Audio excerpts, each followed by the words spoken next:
तो मूवी की शुरुआत होती है और हम रेमोना नाम की एक लड़की को देखते हैं जो कि बहुत ही ज्यादा पॉपुलर थी, इसलिए सब लोग उसे बहुत ही ज्यादा पसंद करते हैं। इसके बाद हम एक लल्लू नाम के लड़की को देखते हैं जिसकी आज तक कोई भी लड़की गर्लफ्रेंड नहीं बनी थी। लल्लू को रेमोना पसंद आ गई थी और वो उसे पटाने का सोच रहा था और उससे बात करने की लल्लू की हिम्मत नहीं होती। तभी उसका फ्रेंड उसे रेमोना से बात करने को कहता है। लल्लू का कॉन्फिडेंस बहुत ही ज्यादा लो था, इसलिए उसका फ्रेंड उसे गांजा फूकने को देता है जिससे उसका कॉन्फिडेंस बढ़ता है और वो जाकर रेमोना के पास अजीब सा डांस करने लग गया। तो रेमोना भी उसके साथ डांस करने लगती है। लल्लू का डांस देखकर उसके फ्रेंड उस पर बहुत ज्यादा हंसते हैं और इसी बीच लल्लू को टॉयलेट आ गया। उसने टॉयलेट देखा तो टॉयलेट बहुत ही गंदा था, इसलिए वो बाहर निकलने लगता है। तभी उसके पीछे पीछे रेमोना भी वहाँ आ गई। रेमोना ने इतना गंदा टॉयलेट देखा तो उसे लगेगा इसका ये हाल लल्लू ने किया है, इसलिए वो उसे मना करता है और बाद में कोई और अंदर घुस गया और वो लल्लू पर ही ब्लेम करता है। फिर सारे लोग उसका बहुत ही मजाक उड़ाते हैं। रेमोना के साथ उसकी फर्स्ट डेट ही खराब हो गई। अब एक दिन फिर से लल्लू अपने फ्रेंड्स के साथ पार्टी में जाता है। यहाँ किसी ने रेमोना को बता दिया था कि लल्लू उसे लाइक करता है और आज तक उसकी कोई भी गर्लफ्रेंड नहीं बनी। जिसके बाद रेमोना लल्लू के पास जाती है और उसे अपने साथ एक रूम में लेकर जाती है और उसके साथ इंटीमेट होने लगती है। लेकिन लल्लू उसे रोक लेता है और कहता है कि मैं तुम्हें सिर्फ तुम्हारे जिस्म के लिए नहीं चाहता, मैं तुमसे प्यार करता हूँ और एक रिलेशन चाहता हूँ। इसके बाद ही हमारे बीच में घपाघप हो सकता है। हर लड़का रेमोना को अपनी गर्लफ्रेंड बनाकर उसकी खुदाई करना चाहता था, लेकिन लल्लू की बात सुनने के बाद रेमोना गुस्से में वहाँ से चली जाती है। अगले दिन उसके फ्रेंड उसे कहते हैं कि तुम सच में ही लल्लू हो, तुम्हें ऐसा मौका नहीं छोड़ना चाहिए था। इसके कुछ दिनों बाद पप्पू नाम का एक लड़का रेमोना को प्रपोज कर देता है और रेमोना भी उसके प्यार को एक्सेप्ट कर लेती है। लेकिन कहीं न कहीं लल्लू को पप्पू से जेलस हो रही थी। एक दिन पप्पू का किसी बात को लेकर लल्लू से झगड़ा हो जाता है और वो उसे एक जोरदार पंच मार देता है। ये सब बात लल्लू अपनी मॉम को बताता है। ये सुनकर उसकी मॉम को भी बहुत ज्यादा बुरा लगता है। उसके बाद लल्लू की मॉम उसे अपने साथ कहीं घुमाने के लिए लेकर जाती है और ये दोनों एक होटल में रुकते हैं। वहाँ लल्लू को ऐना नाम की एक लड़की पसंद आ जाती है जो कि बहुत ही ज्यादा खूबसूरत होती है। लल्लू उससे बात करता है और ऐना भी लल्लू को पसंद करने लगती है। जिसके बाद ये दोनों रात को बीच पर जाते हैं। बीच पर ये दोनों खूब बातें करते हैं और खूब ज्यादा एंजॉय करते हैं और दोनों के बीच नजदीकियां बढ़ने लगती है और दोनों एक दूसरे को किस करने लगते हैं। इसके बाद ऐना लल्लू को अपने रूम में लेकर जाती है और दोनों सारी रात ताबड़तोड़ घपाघप करते हैं।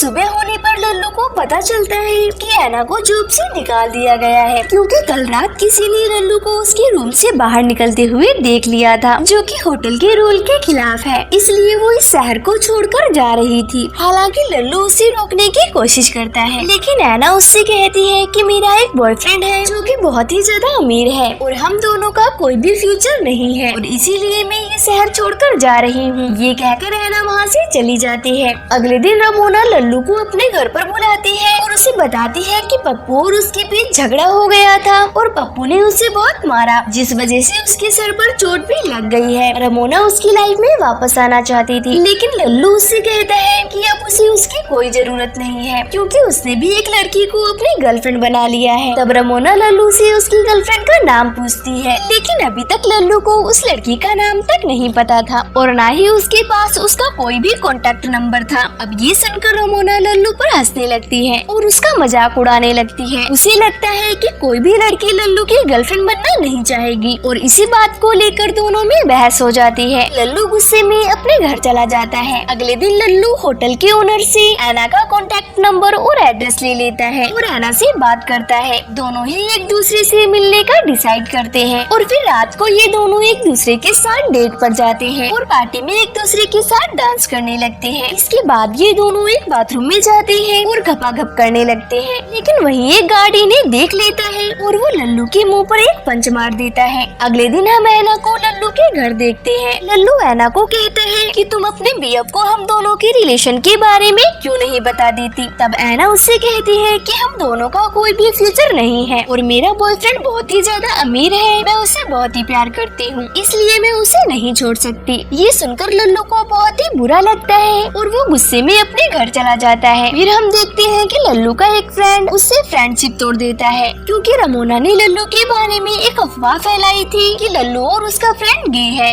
और इसीलिए उसका फ्रेंड उससे फ्रेंडशिप तोड़ देता है ताकि कोई भी उसे गे ना समझे। अब लल्लू ठान लेता है कि वो फिर से रमोना को अपनी गर्लफ्रेंड बनाएगा और उन सब लोगों से बदला लेगा जो भी उसका मजाक उड़ाते हैं। अगले दिन लल्लू एक नए लुक में बाहर जाता है। वहाँ सब लोगों की नजर लल्लू पर होती है और रमोना भी उसकी ओर अट्रैक्ट हो जाती है और उससे बात करने के लिए जाती है। यहाँ लल्लू भी उसे इम्प्रेस कर देता है। अब ये दोनों हर रोज एक दूसरे से मिलने लगते हैं और धीरे धीरे इनकी नजदीकियाँ बढ़ने लगती हैं। पप्पू से बदला लेने के लिए लल्लू पप्पू के नाम से कार्ला नाम की एक लड़की को कुछ फ्लावर्स देता है, जिससे कार्ला को लगता है कि पप्पू उसे प्यार करता है। लेकिन जब कार्ला पप्पू से इसके बारे में पूछती है तो वो उसका मजाक उड़ाने लगता है और उससे कहता है कि मैं कभी भी तुम्हें अपनी गर्लफ्रेंड नहीं बना सकता और वो फ्लावर्स भी मैंने नहीं भेजे थे। इस बात से कार्ला को बहुत गुस्सा आ जाता है और वो उसे पीटने लगती है। पूरी क्लास पप्पू पर हंसने लगती है। फिर अगले दिन रमोना और लल्लू एक दूसरे के साथ डेट पर जाते हैं और खूब एंजॉय करते हैं। रमोना को आज तक कोई भी लल्लू की तरह प्यार करने वाला नहीं मिला था। लल्लू उसे बहुत ज्यादा प्यार करता है और इस बात से रमोना को बहुत ज्यादा खुशी होती है। इसके बाद रमोना लल्लू को अपने घर लेकर जाती है और लल्लू अपना कल्लू उसकी गुफा में घुसा देता है और रात भर वो ऐसे ही पेलन क्रिया करते हैं। कुछ दिनों तक इन दोनों का रिलेशन बहुत अच्छा चलता है, लेकिन एक दिन लल्लू को ऐना का मैसेज आता है और उसे पता चलता है कि ऐना उसके शहर में आ रही है। वो लल्लू को उसे लेने के लिए बुलाती है। इसके बाद लल्लू रमोना से कहता है कि मुझे कुछ काम है, इसलिए मैं अपने घर जा रहा हूँ। जिसके बाद लल्लू ऐना को लेने के लिए चला जाता है। उसे देखकर ऐना बहुत ही खुश हो जाती है। लल्लू उसे अपने घर ले आता है और अपनी मॉम से मिलवाता है। इसके बाद लल्लू को रमोना का कॉल आता है। रमोना उस पर बहुत ज्यादा गुस्सा होती है, क्योंकि अब वो उसे टाइम नहीं दे पा रहा था। इस बात को लेकर वो बहुत ज्यादा कंफ्यूज हो जाता है कि उसे रमोना और ऐना में से किसे चूज करना चाहिए। फिर वो अपनी मॉम को इन सब के बारे में बताता है और उनसे पूछता है कि उसे इन दोनों में से किसे चूज करना चाहिए और उसकी मॉम उससे कहती है कि तुम्हें उसे ही चूज करना चाहिए जो तुमसे प्यार करती हो और हमेशा तुम्हारा साथ निभाए। तब लल्लू को भी समझ आ जाता है कि ऐना ही उसके लिए परफेक्ट है, इसीलिए वो रमोना से ब्रेकअप करने का डिसाइड करता है। अब वो पूरा दिन ऐना के साथ रहता है और उसे हमेशा ही खुश रखता है। फिर रात को रमोना उसके घर पर आ जाती है और बीच रोड पर ही लल्लू को किस करने लगती है, लेकिन लल्लू उसे रोकते हुए कहता है तुम चाहती हो कि मैं हमेशा तुम्हारे इशारों पर नाचता रहूं, लेकिन मेरी भी अपनी एक लाइफ है, इसलिए मैं तुम्हारे साथ नहीं रह सकता। हालांकि रमोना उसे समझाने की कोशिश करती है कि वो उसे बहुत ज्यादा प्यार करती है, लेकिन लल्लू उसकी कोई भी बात नहीं सुनता और वापस करके अंदर चला जाता है। फिर कुछ सालों बाद का सीन दिखाया जाता है, जहाँ हम देखते हैं कि लल्लू ने एक बुक लिखी थी जो कि बहुत ही ज्यादा फेमस हो गई थी, इसलिए वो अब बहुत ही अमीर हो चुका है और ऐना के साथ एक अच्छी लाइफ जी रहा है। फिर एक दिन लल्लू की मुलाकात फिर रमोना से एक क्लब में होती है। रमोना आज भी लल्लू से प्यार करती है और उसके करीब आने लगती है, लेकिन लल्लू वहाँ से जाने लगता है। फिर जाते समय रमोना लल्लू को लिफ्ट देती है और उसे बताती है कि उसकी एक बिजनेसमैन के साथ सगाई हो चुकी है, लेकिन वो अपनी सगाई से बिल्कुल भी खुश नहीं है, क्योंकि वो लल्लू से प्यार करती है और आज तक उसे लल्लू जैसा कोई भी नहीं मिला है। लल्लू उसकी बातों को इग्नोर कर रहा था। इसी बात से गुस्सा होकर वो गाड़ी तेज चलाने लगती है, लेकिन किसी तरह लल्लू उसे रोक लेता है और अपने घर चला जाता है। ऐना को आज तक लल्लू और रमोना के रिलेशन के बारे में कुछ भी पता नहीं था, लेकिन जब लल्लू अपने घर जाता है तो वो देखता है कि ऐना उसे छोड़कर वहाँ से जा चुकी है, क्योंकि रमोना ने उसे अपनी और लल्लू के रिलेशन के बारे में सब कुछ बता दिया था और ऐना को लगता है कि लल्लू उसे चीट कर रहा है, इसलिए वो उसे अकेला छोड़कर वहाँ से चली गई थी। इस बात से लल्लू को बहुत ज्यादा दुख होता है और उसे पूरे घर में अपनी खुद की आवाज सुनाई देने लगती है। वो विश करता है कि अगर रमोना उसकी लाइफ में आई ही ना होती तो वो आराम से अपनी पूरी जिंदगी ऐना के साथ बिता सकता। अब मूवी के लास्ट में हम देखते हैं कि लल्लू अपने पास्ट में चला गया है, जहाँ उसके फ्रेंड्स उसे रमोना से बात करने के लिए कहते हैं, लेकिन तभी लल्लू उसे पंच मार देता है और इस तरह से अब रमोना उसकी लाइफ में कभी आएगी ही नहीं और वो अपनी पूरी लाइफ मजे से ऐना के साथ बिताएगा। और इसी सीन के साथ मूवी का एंड हो जाता है। मूवी कैसी लगी कमेंट में जरूर बताएं और मेरे चैनल पर नए हैं तो चैनल को सब्सक्राइब करना ना भूलें। Thanks for watch.